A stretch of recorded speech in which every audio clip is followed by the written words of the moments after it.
একটা ছেলে একটা মেয়ের মধ্যে প্রেম হবে, হয় তাদের মিল হবে বা বিচ্ছেদ হবে, একটা খুবই টিপিক্যাল ফরম্যাট ভালোবাসার গল্পে।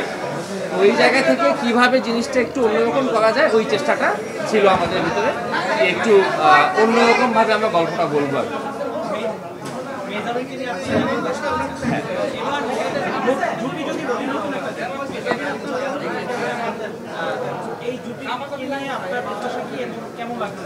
হ্যাঁ, মানে অ্যাজ আ ডিরেক্টর আমাদের দায়িত্ব এটা, যারা নতুন তাদেরকে সুযোগ দেওয়া।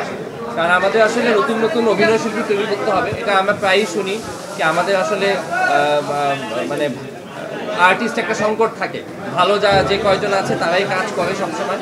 তো সেই জায়গা থেকে নতুন ছেলেমেয়ে যারা আছে তাদেরকে যদি আমরা একটু সুযোগ দিই, যেমন রেহান খুবই ট্যালেন্টেড একটা ছেলে, তো ও আমার একটা কাজ ছিল আগারাত গত বছরের, সেখানে একটা চরিত্রে অভিনয় করেছিল এবং ওই খুবই অল্প সময় স্ক্রিন টাইম ছিল, বাট ওকে সবাই খুব পছন্দ করেছিল এবং আমারও ওর সাথে কাজ করে খুব ভালো লেগেছিল, কি ওর ভিতরে শেখার একটা আগ্রহ আছে।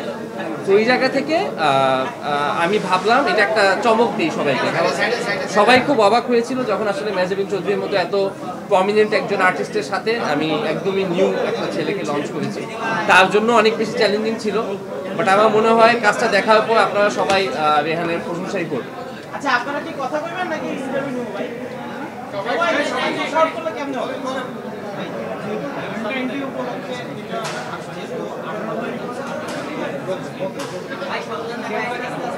গ্যাপটা তো এবার স্বাভাবিকভাবেই ভ্যালেন্টাইন ডেতে তেমন কোনো কন্টেন্ট আসেনি, বিকজ একটা সবে বেলাতে একটা খুবই তাৎপর্যপূর্ণ একটা দিবস ছিল। তো ওই জন্য আসলে 14 ফেব্রুয়ারিতে তেমন কোনো কন্টেন্ট কিন্তু আসেনি, সব কন্টেন্টই একটু পরে রিলিজ দেওয়া হয়েছে। তো এবং আমরা তো অনেক আগেই ঘোষণা দিয়েছিলাম, 10 তারিখে যখন প্রেস কনফারেন্স করা হয়েছিল তখন কিন্তু আমরা ঘোষণা দিয়েছি এটা 18 তারিখে আসবে।